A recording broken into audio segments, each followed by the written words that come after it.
Noches tengan todos y cada uno de ustedes.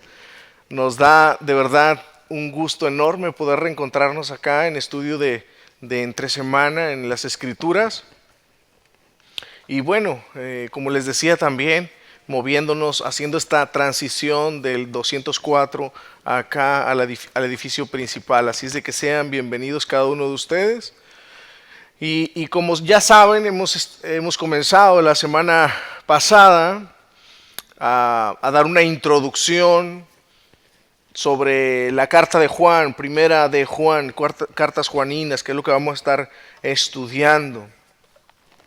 Y bueno, vamos a terminar de dar esa pequeña introducción a la carta y vamos a tratar de estudiar los primeros 4 versos. Y es ahí donde estamos. Así es de que, bueno, sin más, vamos a comenzar leyendo el capítulo 1 del verso 1 al 4 y oramos al Señor.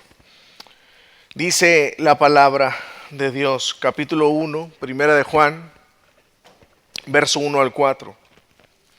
Lo que era desde el principio, lo que hemos oído, lo que hemos visto con nuestros ojos, lo que hemos contemplado y palparon nuestras manos tocante al verbo de vida, porque la vida fue manifestada y la hemos visto. Y testificamos y os anunciamos la vida eterna, la cual estaba con el Padre y se nos manifestó. Y lo que hemos visto y oído, eso os anunciamos. Y eso os anunciamos para que también vosotros tengáis comunión con nosotros. Y nuestra comunión verdaderamente es con el Padre y con su Hijo Jesucristo. Estas cosas os escribimos para que vuestro gozo sea cumplido. Padre eterno, te damos muchas gracias por permitirnos reencontrarnos acá en este lugar para adorarte, para traer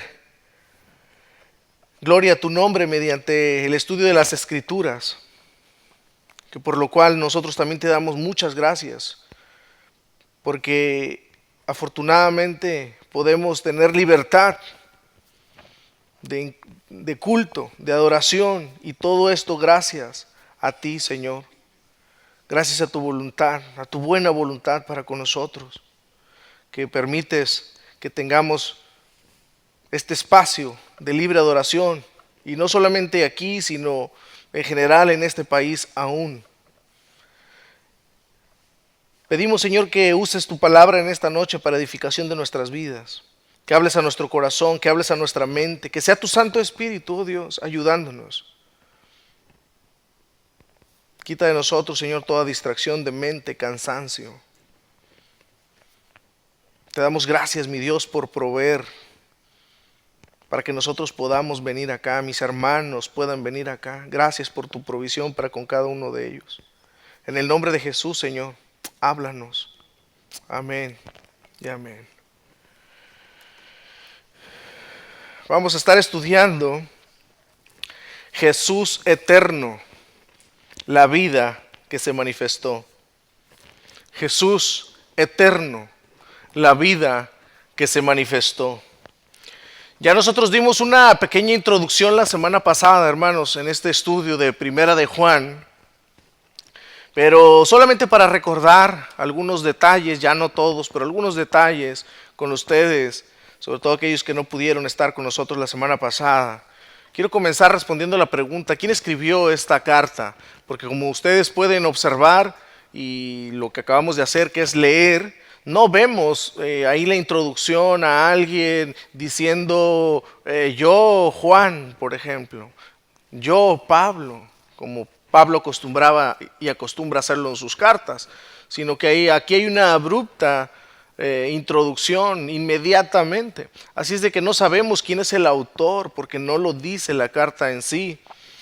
Pero el hecho de que no diga de entrada quién escribió esta carta no quiere decir que no podamos saber quién la escribió.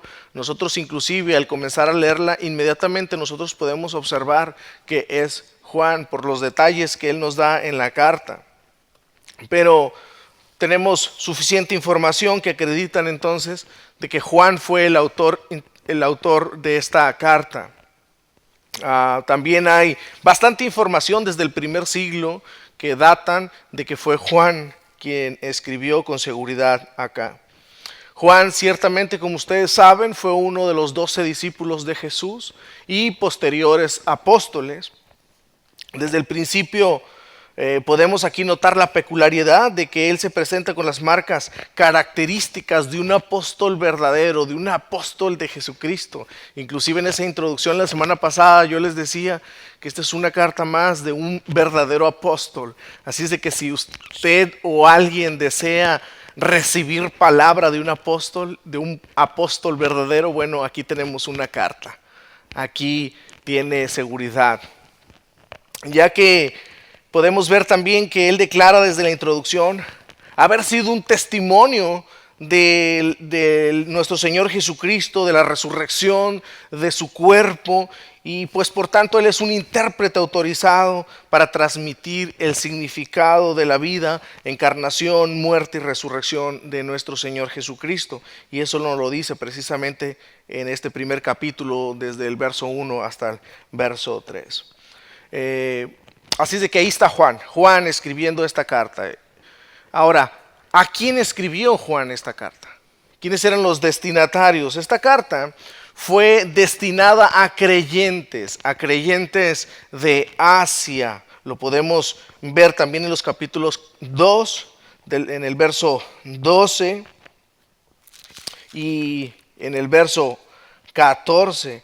En el verso 12 dice: os escribo vosotros, hijitos, porque vuestros pecados os han sido perdonados por su nombre. Ahí está, hijitos.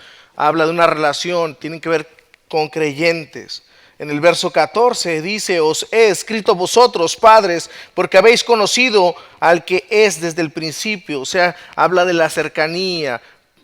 Juan está hablándole a personas conocidas por él, son cercanas, no son personas desconocidas, son creyentes y él los conoce a muchos de ellos.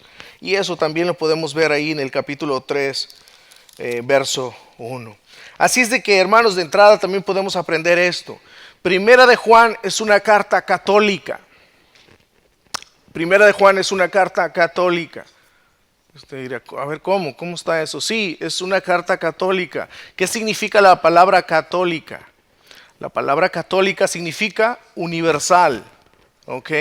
Inclusive muchos cristianos ignoran que nosotros como creyentes somos católicos en ese sentido. Nosotros somos cristianos católicos, o sea, somos universales, porque eso es lo que significa la palabra católico. Nosotros no somos católicos romanos, somos católicos cristianos en ese sentido. Así es de que esta carta es una carta católica, o sea, universal. En primer lugar se escribió a las iglesias de Asia, pero no solamente a una en mente, no solamente teniendo en mente a una sola iglesia, sino que era una carta circular.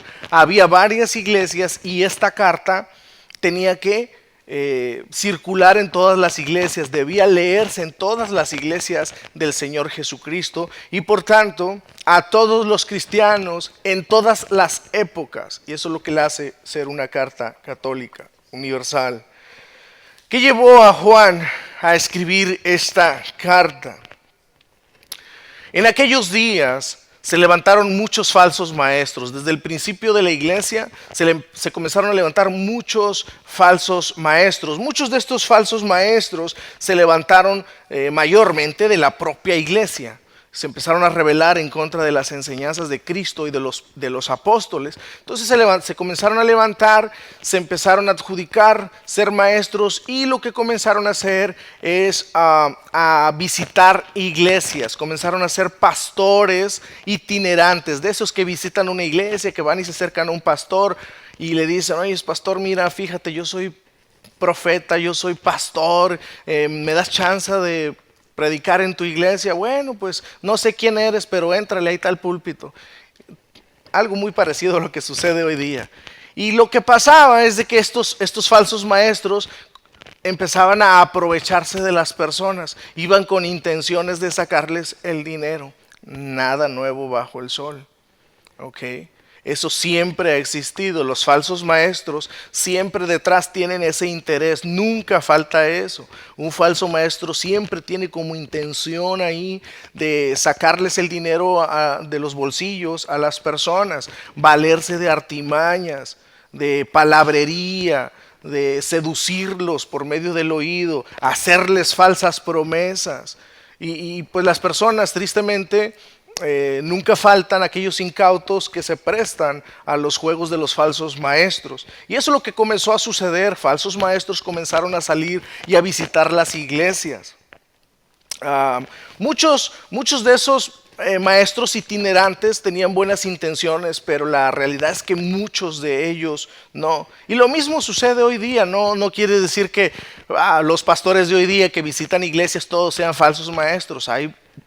En todo ello hay de verdad maestros que tienen buenas intenciones. Pero la realidad es que dentro de todos esos había muchos falsos maestros. Ellos comenzaron a abundar en todas las regiones y entraban en diferentes iglesias. Como les decía, comenzaban a seducir a las personas, hacían falsas promesas.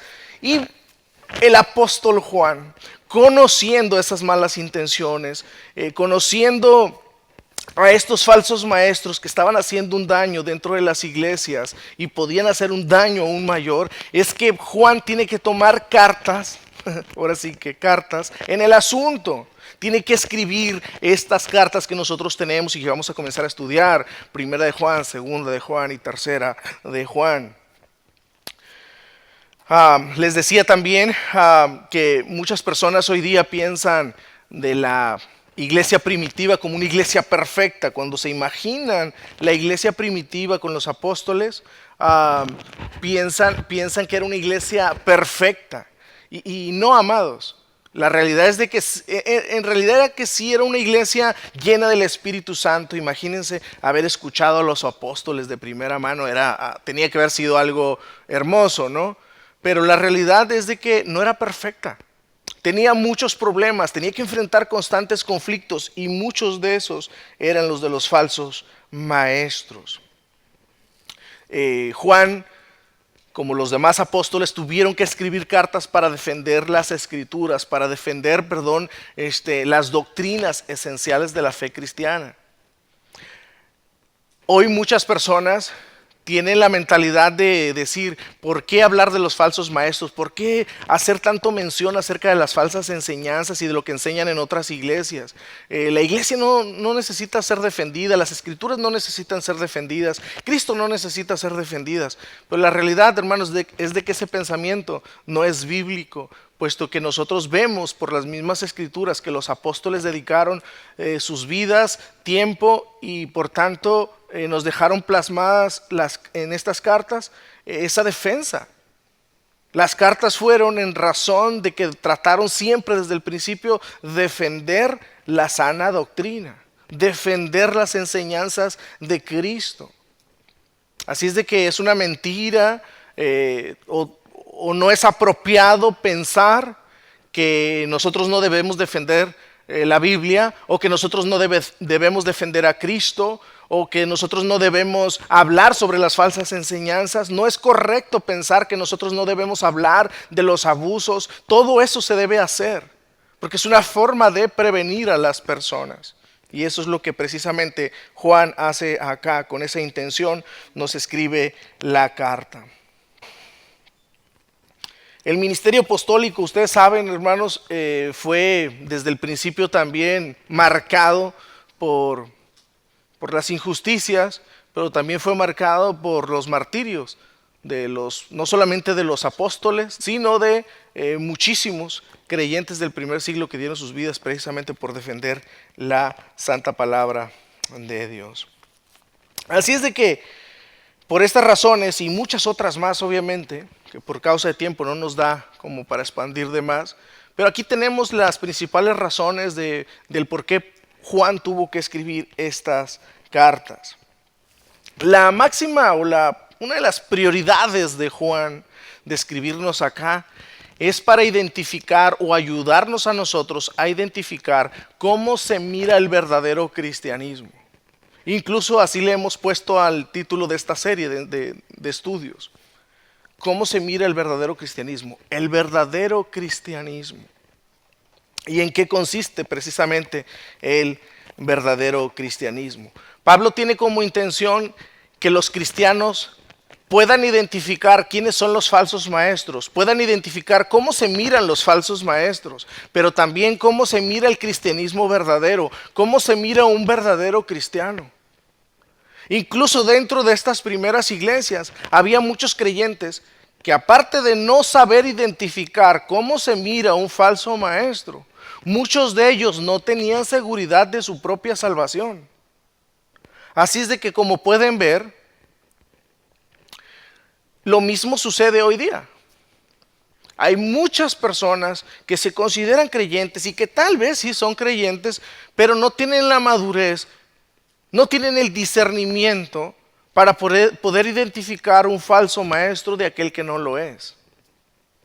Y muchas personas también que están dentro de las iglesias, tristemente, no tienen seguridad de su salvación. Y ambas cosas son un gravísimo error. Ahora, hermanos, una pregunta importante: ¿de qué se valían los falsos maestros para aprovecharse de los creyentes? Ya les había comentado también que era en base a que una de las características de los primeros creyentes era que eran muy amorosos, eran muy receptivos, eran muy cariñosos y sobre todo eran muy hospedadores. Hospedaban a las personas. Incluso se cree que las iglesias, para defenderse de los falsos maestros e identificar los falsos maestros, tenían como una regla: decir, si una persona o un maestro viene acá, lo hospedamos en nuestra casa y dura 2 días y después se va, bueno, ese es un buen maestro, un maestro verdadero. Pero si dura ya 3 días en nuestra casa, ese es un falso maestro, este trae intenciones de quedarse acá. Eso es lo que se dice, ¿ok? Eso es lo que dicen incluso los padres apostólicos. Hay mucha información al respecto de eso, de cómo las cosas que ideaban los cristianos para identificar los falsos maestros. ¿Cuáles eran las falsas enseñanzas que estaban poniendo en riesgo la salud de la iglesia? Aparte de lo que ya comenté, de que había muchos vividores que se aprovechaban económicamente de las personas, hermanos, era su desviación doctrinal con respecto a la divinidad de Jesús. Más contundentemente hablando, había una mala enseñanza o una falsa doctrina que estaba esparciéndose por todas las iglesias por parte de los falsos maestros, y esta tenía que ver con la herejía o la falsa enseñanza del gnosticismo. ¿Ok? Si están haciendo ustedes notas, no se asusten mucho con estas palabras, pero son palabras que a lo mejor no estamos muy acostumbrados a escucharlas, pero voy a tratar de explicarles de una forma breve. ¿Qué es el gnosticismo? Pero antes de eso, permítanme decirles que el gnosticismo fue una gran amenaza durante el primer siglo, el segundo y el tercer siglo de la iglesia cristiana. Incluso aún se cree que el gnosticismo fue más peligroso para la iglesia de los 3 primeros siglos que la persecución. Fue más peligrosa esta falsa enseñanza, la del gnosticismo, que ni de la propia persecución. Entonces ahora entendamos, ¿qué es el gnosticismo? El gnosticismo es una filosofía griega que consistía en tener o adquirir un conocimiento secreto en el estado más puro de la religión. Gnosticismo tiene un derivado de una palabra que es gnosis. Gnosticismo, gnosis, significa conocimiento. Y esta era influenciada mayormente por los filósofos de aquellos tiempos, filósofos antes de Cristo y durante la época de Jesús. Pero uno de los filósofos griegos más conocido, que tenía acuñada y esparcía esta enseñanza, el gnosticismo, era Platón. ¿En qué consistía esta falsa enseñanza, esta falsa doctrina del gnosticismo? La primera idea de los gnósticos era afirmar el tener un elevado conocimiento, una verdad superior dada a conocer solamente a unos pocos. Y eso era algo así, hermanos. Imagínense que los gnósticos se paraban en plazas públicas, se metían a todo tipo de cuestiones religiosas y ellos decían, se autoproclamaban como personas que tenían un elevado conocimiento de espiritualidad, que ellos tenían el camino a la verdadera espiritualidad. Así es de que ese gnosis, ese conocimiento estaba reservado solamente para unos cuantos. No era tan fácil como para que todas las personas lo tuvieran. Ahora que si había alguien que quisiese adquirir ese elevado conocimiento o espiritual, bueno, ellos te enseñaban. Ellos tenían el conocimiento y podían enseñarte. Así es de que si tú querías, solamente tenías que alinearte a uno de ellos. Ellos, los gnósticos, sostenían y sostienen poseer un conocimiento superior adquirido, no solamente en la Biblia, sino externamente, en algún plano místico superior a la existencia. Los gnósticos, en otras palabras, se ven como una clase de personas privilegiadas por Dios o llámele por deidades. Si eran maestros que se consideraban cristianos y se introducían a las iglesias, obviamente ellos decían algo así como: Dios me ha hablado, miren, Dios me ha revelado, yo tengo un conocimiento que Dios me ha dado a mí y quiere que yo se los comparta para que ustedes lleguen a ese conocimiento que Dios me ha dado a mí. Dios me ha llamado para enseñarles a quien quiera de ustedes que se puede llegar a un elevado conocimiento de Dios. No se queden en ese nivel superficial de espiritualidad. Vengan conmigo, yo les enseñaré el camino. Era algo así lo que decían los gnósticos. Así es de que si quieren algo más de profundidad, algo de más espiritualidad en sus propias vidas, bueno, vengan acá, nosotros los vamos a enseñar. ¿Les suena algo conocido? Bueno, sí, como los profetas de hoy día, pastores, apóstoles que tienen la revelación, la superunción sobrenatural. Incluso no solamente se la pueden dar a personas, no solamente la pueden comprar. Nosotros podemos darles cobertura como iglesia para que no sean una iglesia pequeña, una iglesia que no tiene éxito, que nadie los conoce, o sea, no tienen impacto. Bueno, nosotros tenemos un elevado conocimiento espiritual y nosotros se los podemos dar. Solamente vengan acá. Sométanse bajo nuestra cobertura. Es el lenguaje de hoy día.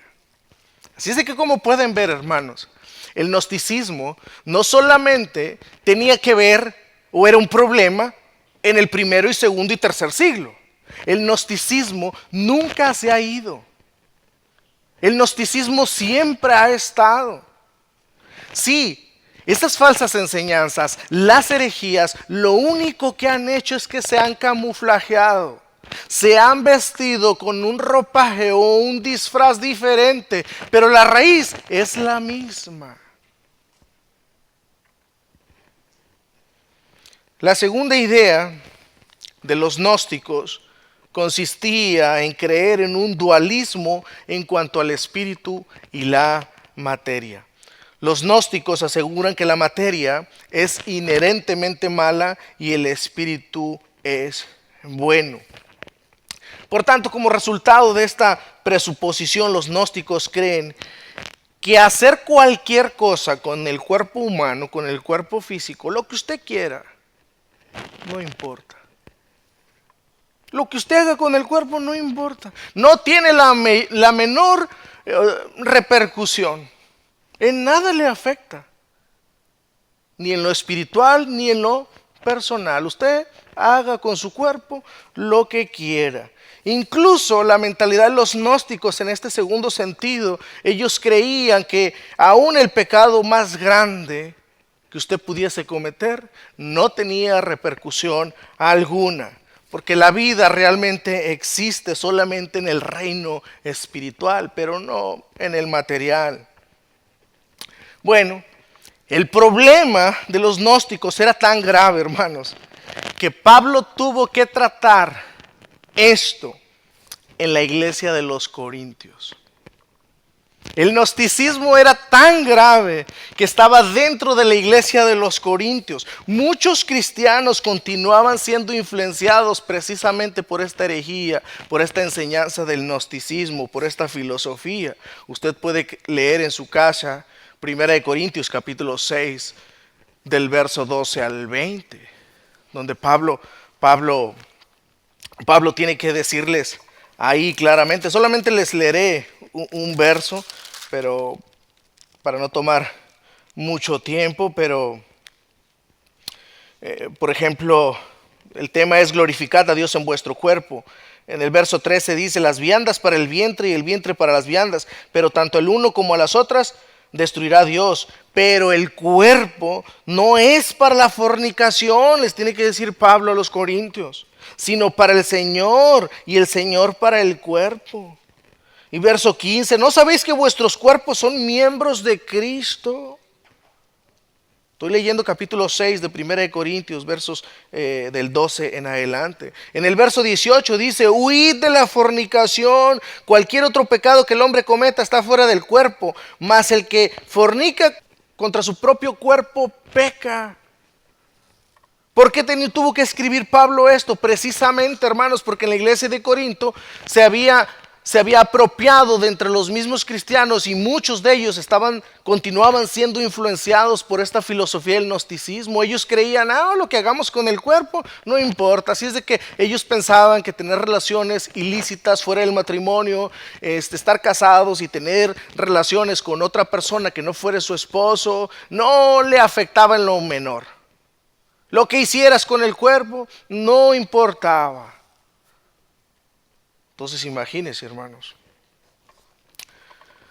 Pero el asunto no termina ahí, pues la gravedad del asunto iba más allá con los gnósticos. Puesto que como creían que la materia, el cuerpo es malo, lo único bueno es lo espiritual, el espíritu, pero el cuerpo no.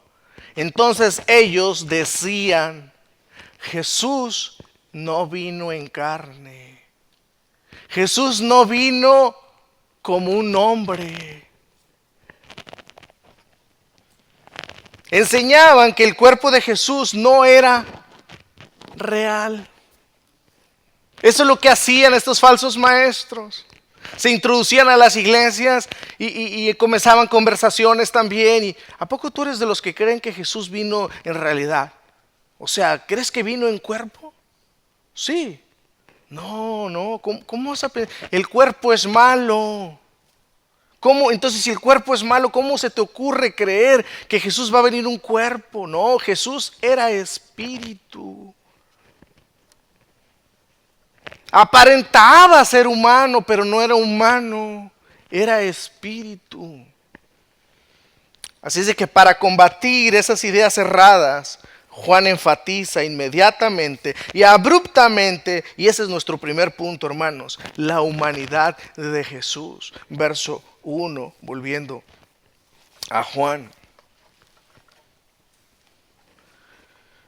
Lo que era desde el principio, lo que hemos oído, lo que hemos visto con nuestros ojos, lo que hemos contemplado y palparon nuestras manos tocante al verbo de vida. Vea que inmediatamente aquí Juan se olvida de poner yo, Juan el apóstol. No es que lo olvidó, lo hizo intencionalmente. Él conocía a estos creyentes, tenía una relación con estos creyentes. Y él va directo al grano.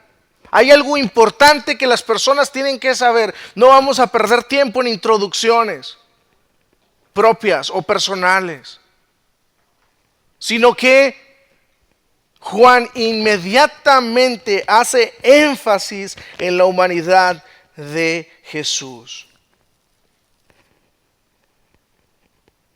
Esto era sumamente importante para la mente de Juan. Y hermanos, Esto trae muchas enseñanzas para nosotros, mayormente como pastores, ciertamente como iglesias, como iglesia, pastores de una iglesia, líderes de una iglesia.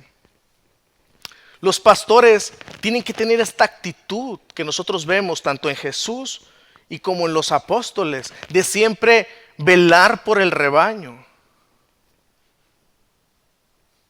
Yo sé que en muchos lugares se ha hecho mucho daño a muchas personas en iglesias. Incluso muchos de ustedes han sido, o algunos de ustedes han sido dañados en otras iglesias a propósito. Por ejemplo, cuando tal vez, y aunque hubiese razón, ustedes se equivocaron, pero lejos de hacer o dirigirse por medio de las escrituras, por ejemplo, de cómo aclarar ciertas cosas. Si algo tienes contra tu hermano, por ejemplo, Mateo 18, ir contra tu hermano, ir y hablar con él. Los pasos que vemos ahí, si no te hiciera caso, ve con otro testigo, segundo paso. Y usted sabe eso. Pero lejos de hacer eso, inmediatamente, muchos pastores lo que hacen es traer el caso al púlpito. El hermano no vino. Se dio cuenta que pues no avisó y se fue, no sé, se fue de vacaciones, ¿no? Lo vio, lo miré en el Facebook que andaba en California, no sé, y no me dijo. Pues el pastor al siguiente domingo llega y ya se la sabe. Esos hermanos que no avisan y prefieren el mundo, y usted sabe. Y va dirigida a ese hermano. Hermanos, pero ciertamente eso está mal, es reprobable, pero el hecho de que sucedan ese tipo de cuestiones y problemas más graves, obviamente yo estoy poniendo un ejemplo superficial, pero cuando hay problemas más graves, los pastores deben hablar al respecto, deben enseñar a la congregación. Y en algunas ocasiones las personas van a decir, lo está diciendo por mí. No necesariamente, pero en algunas ocasiones podrá suceder. En algunas ocasiones no necesariamente tiene que ser dirigida a una persona, sino que pastoralmente tiene que cuidar la iglesia, el bienestar de la iglesia. Y aquí Juan está atacando el problema. Está previendo que la iglesia se divida, que las falsas enseñanzas se introduzcan a la iglesia. Y más de algún hermano cuando lea esto, lo de Juan, allá en el primer siglo, diría, híjole, yo soy uno de esos que me estoy comiendo el cuento de los gnósticos. ¿Lo estará diciendo por mí? Pues tal vez sí. Tal vez sí. Pero la cuestión es de que para esto sirve enseñar y para esto Juan está siendo impulsado a escribir la carta precisamente para que el que está en el error pueda volverse al camino, pueda ser advertido, pueda ser rescatado. Estos falsos maestros estaban enseñando que Jesús no vino en cuerpo, sino que vino en espíritu. Pareció un cuerpo, pero no era un cuerpo, era más espíritu. Incluso los gnósticos decían que Jesús, como no era humano, ni siquiera necesitaba tocar el piso para caminar. Que cuando él andaba por las calles, ni los pies se ensuciaba del polvo. Él flotaba. Suena bien, pero es falso. Es falso. Tristemente, la idea, por ejemplo, de creer y enseñar que María nunca tuvo hijos, viene del gnosticismo. La raíz del creer que María nunca tuvo relaciones y que nunca tuvo hijos, la raíz es el gnosticismo precisamente. Y la Iglesia Católica precisamente enseña y tiene esa creencia acuñada desde antaño. Pero la raíz es el gnosticismo. Así que como les decía, hermanos, el gnosticismo siempre ha estado. Siempre ha estado. Así es que aquí vemos claramente que uno de los motivos que llevaron a escribir esta carta a Juan es para dar su testimonio como apóstol acerca de la humanidad y divinidad de Jesús, para que sus lectores permanezcan en la unidad doctrinal. Desde la introducción, Juan deja ver que tiene como objetivo confrontar las doctrinas erróneas sobre la persona de Jesucristo, las cuales estaban enseñando y disparciendo los falsos maestros en las iglesias de Asia y Éfeso. Juan dice enfáticamente: Jesús vino en carne. Y ese es nuestro segundo punto. Jesús siempre ha sido también eterno. En primer lugar fue Jesús vino en carne, que es lo que acabamos de ver. En segundo lugar, Jesús siempre ha sido eterno. Verso 1 y 2. Lo que era desde el principio, lo que hemos oído, lo que hemos visto con nuestros ojos, lo que hemos contemplado y palparon nuestras manos tocante al verbo de vida. Ahí está. Ese fue nuestro primer punto. Jesús vino en carne. Nosotros lo tocamos, lo vimos. No era un espíritu, era carne. 100% hombre, humano. Verso 2. Porque la vida fue manifestada y la hemos, ¿qué? Visto, y testificamos y os anunciamos la vida eterna, la cual estaba con el Padre y se nos manifestó.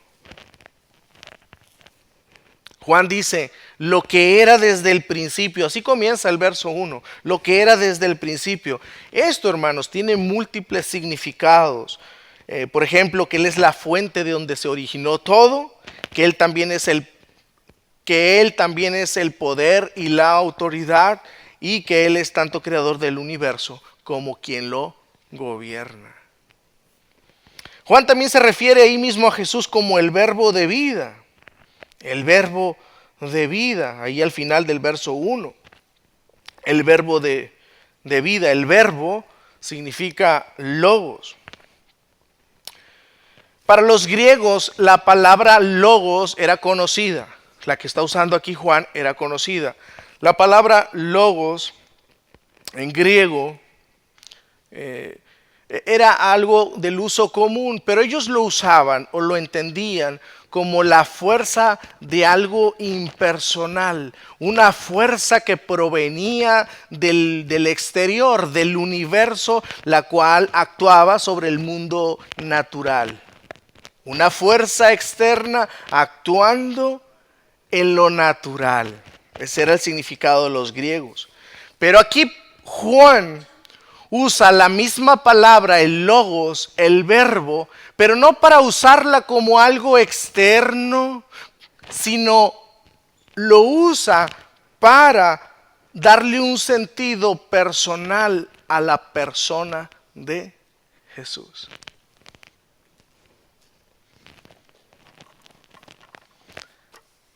Total diferencia. Y esa es una realidad, hermanos, y es algo sumamente importante. Hay muchas personas que están en la iglesia de Cristo, y tristemente piensan de esa manera dual. O sea, creen en Cristo, creen en Dios, pero creen en el karma. Incluso hay cristianos que dicen: por si acaso no vaya a ser, que sí exista el karma, dicen. ¿Qué es el karma? Es precisamente adjudicar un poder a algo que se encuentra externo, y que ese poder externo es como si nos estuviese viendo y actúa en favor o en contra según cómo actuemos. Muchos creen que el universo es una fuerza y que el universo actúa a favor o en contra de los seres humanos. Por eso es muy común hoy día, y mayormente con las redes sociales, escuchar bendiciones de unas personas sobre otras, pero le añaden que el universo actúe a tu favor. ¿De dónde viene todo eso, hermanos? Son filosofías griegas. Son filosofías que no comenzaron ayer. sino que son de antaño, que vuelven a resurgir, que las personas no las conocen o no pensaban que existían, es otra cosa. Pero como les decía al principio, tienen un camuflaje, se han vestido con un ropaje diferente, incluso han cambiado la terminología, pero la raíz continúa siendo la misma.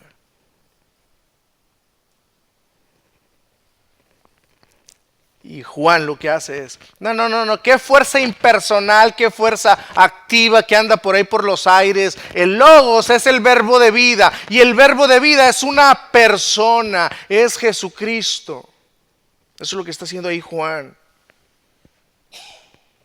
Juan está enfatizando el papel de Jesús como el agente de Dios, el cual ejecuta todos los planes divinos y trae vida y luz a los hombres. Y eso lo podemos ver nosotros en Juan 1:4, en el Evangelio. En él estaba la vida, en Jesús. El mismo Juan está escribiendo. En él estaba la vida y la vida era la luz de los hombres. Así es de que está haciendo énfasis precisamente a la divinidad de Jesús. Jesús no era un espíritu, Jesús era humano, se encarnó, era 100% hombre, y es lo que estamos viendo nosotros en Marcos también. Nada que era como un espíritu que parecía hombre, no, era hombre, literal, un hombre, 100% hombre, perfecto. Y ese hombre perfecto que se encarnó era el verbo de vida, aquel que creó todo. Y no solamente lo creó, sino que lo gobierna. Ese es el que se encarnó, Jesucristo, dice Juan. Vuelvo a leer 1 Juan verso 2. Porque la vida fue manifestada y la hemos visto y testificamos y os anunciamos la vida eterna, la cual estaba con el Padre y se nos manifestó. Vida eterna se refiere al tipo de existencia de aquellos que conocen al Padre y a su Hijo Jesucristo.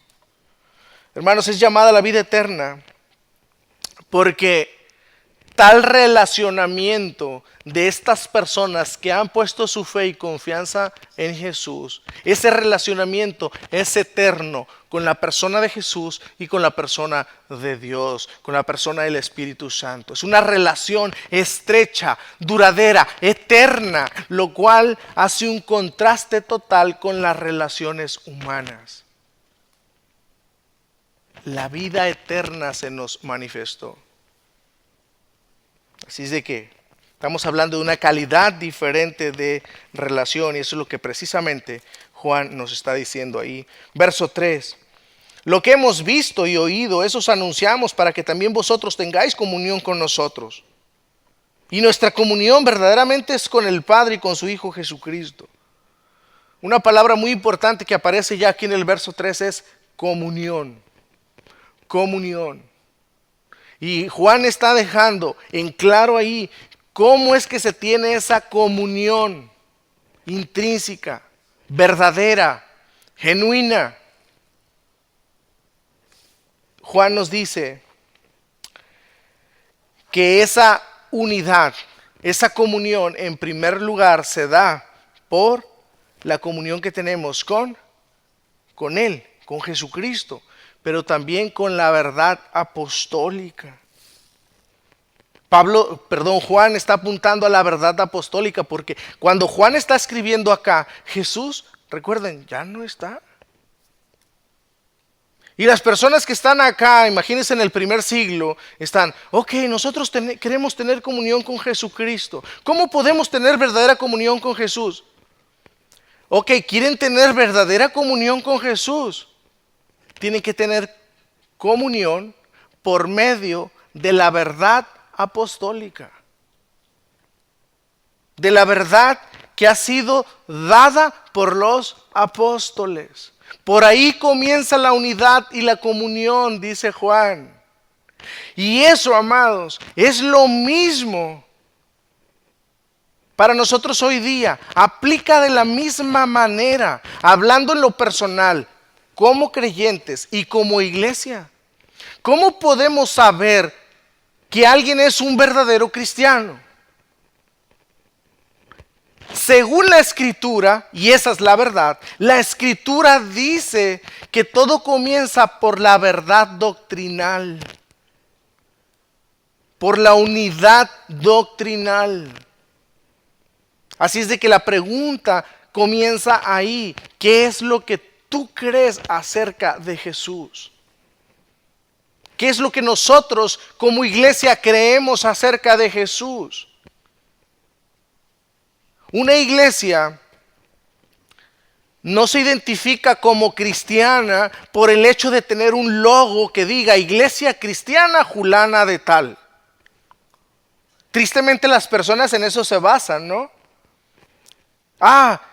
Es una iglesia cristiana. ¿Cómo sabes? Es que ahí dice, mira, iglesia cristiana. Mira, esa persona dice que es cristiana. Es que sí. ¿Cómo sabes? Pues dice que es cristiano. No, pero ¿cómo puedo saber que esa iglesia es cristiana y que esa persona es cristiana? Juan dice, se tiene verdadera comunión por medio de Jesucristo, pero por medio de la verdad apostólica. Porque la enseñanza apostólica son las enseñanzas plasmadas de Jesús, y es ahí donde las personas tienen que basar su fe, su creencia, en lo que dice las Escrituras, por tanto, para nosotros hoy día. Así es de que, hermanos, Pablo está siendo muy enfático aquí, y esto va en contra de los falsos maestros. ¿Qué es lo que Jesús nos enseñó? ¿Y qué es lo que dice Juan acá en tocante al verbo de vida? Jesús se encarnó. ¿Y qué decían los falsos maestros? No, Jesús no vino en carne. Y las personas se consideraban cristianas y salvos, nacidos de nuevo, esos falsos maestros. Por tanto, Juan está ayudando a los creyentes para que identifiquen quiénes son los falsos maestros y quiénes no, y para que puedan ver cómo se ve el verdadero cristianismo. Y el verdadero cristianismo se ve a la luz de creer la verdad de Dios. Amén.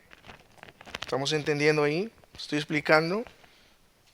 Así es que eso es lo que principalmente nos está diciendo ahí en el verso 3. La comunión es con respecto a la persona y la obra de Cristo. Por eso dice ahí, lo que hemos visto y oído.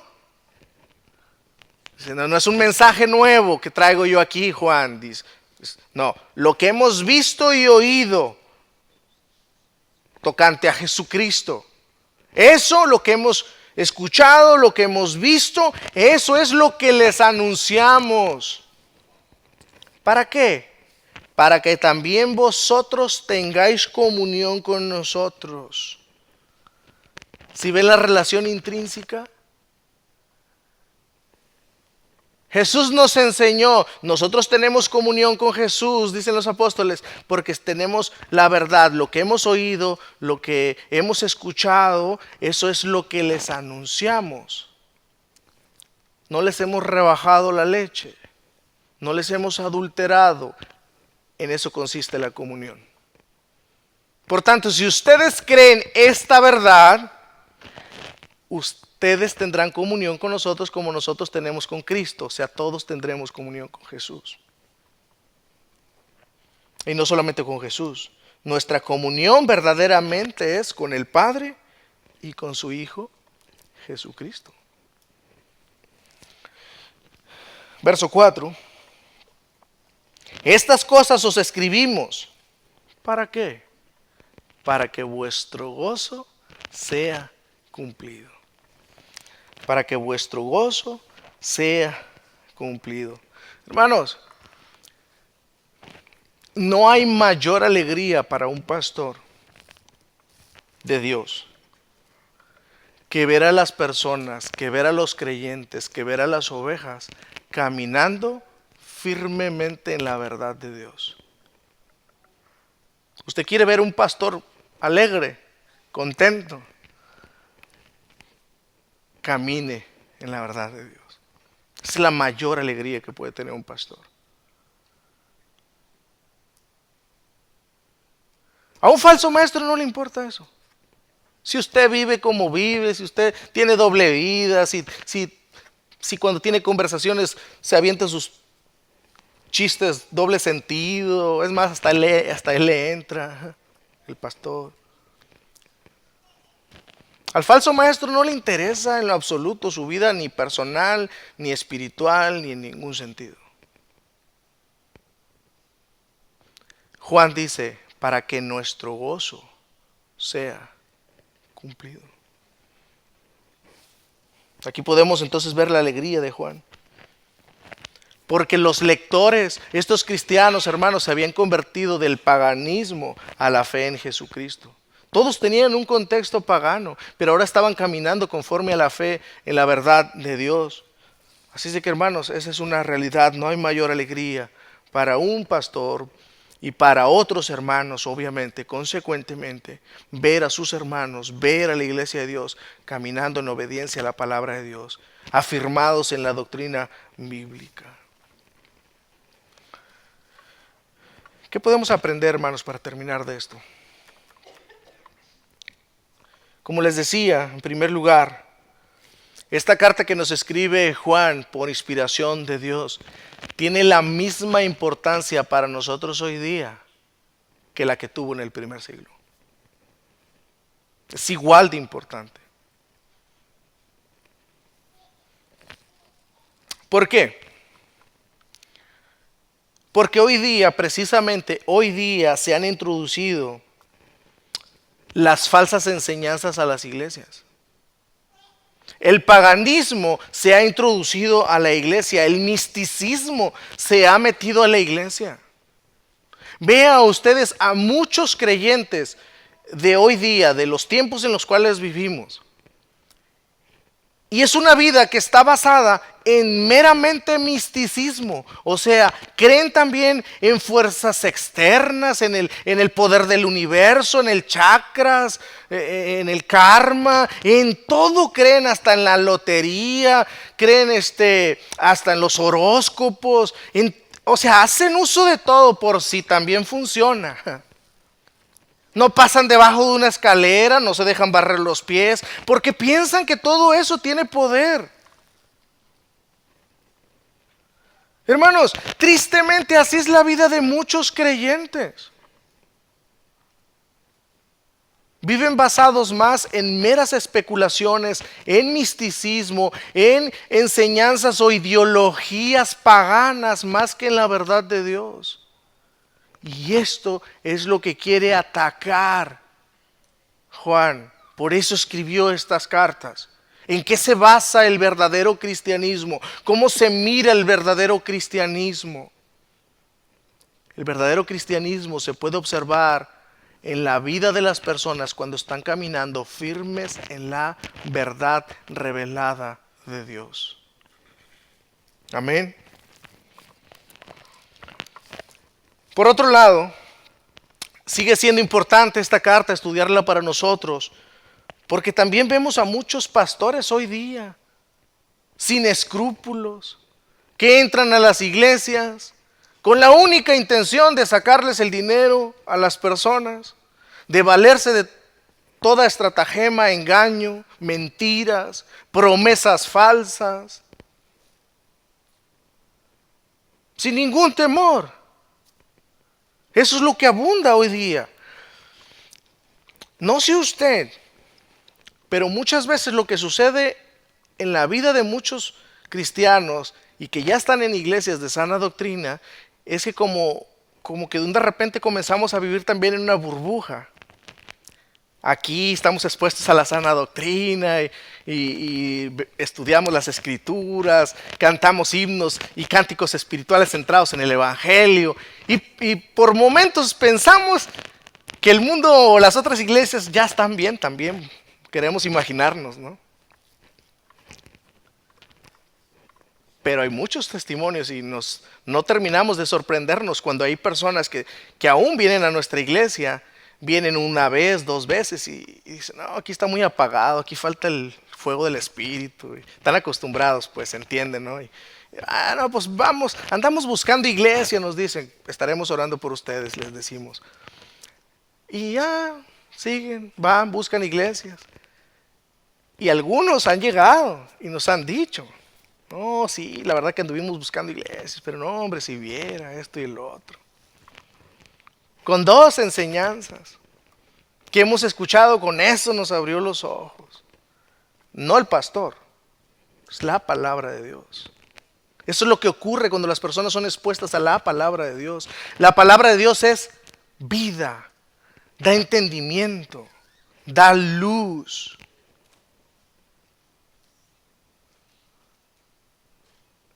Y tristemente, hay muchos falsos maestros hoy día, abundan y están entrando a las iglesias y lo que menos les importa es que vean, sino todo lo contrario, que no vean, porque es más fácil seducirlas, hacerlas caer en el engaño, maltratarlas, hacer con ellos lo que quieren. Juan dice, ¿cómo se mira el cristianismo verdadero? Así que hermanos, no podemos callarnos, debemos ser fieles a la palabra de Dios y a los mandatos de Dios. Lo he dicho en otras ocasiones, nosotros, ustedes, nosotros como iglesia podemos valernos de todo lo bueno para proclamar las escrituras. Me refiero a sus redes sociales, en su tiempo, en su trabajo, sus amigos. Cuando Dios le preste una oportunidad, hable con las personas, hable, no se quede callado. Permanezca firme en la verdad. Porque esto es necesario hoy día, hermanos, sigue siendo importante. Les decía que el mensaje del arrepentimiento, por ejemplo, hoy día fue cambiado, les decía el domingo. Ya no se habla del arrepentimiento, las personas ya no ni saben qué es eso. Hoy ha sido cambiado, el mensaje del arrepentimiento ha sido cambiado por el mensaje de autoayuda. Porque suena más bonito al oído. Y todo eso es producto de mentes carnales, como dice Pablo, por mentes corrompidas, que cambian el mensaje de Dios para que sea más aceptable a las personas,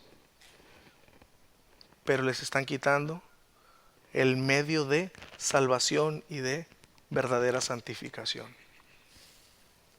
Así que hermanos, que el Señor nos ayude a nosotros en caminar con seriedad en la doctrina apostólica, que crezcamos en la profundidad de la palabra y esto rinda frutos para la gloria de nuestro buen Dios. Que Dios nos ayude a nosotros como iglesia, que Dios bendiga sus vidas, hermanos. Gracias por estar acá.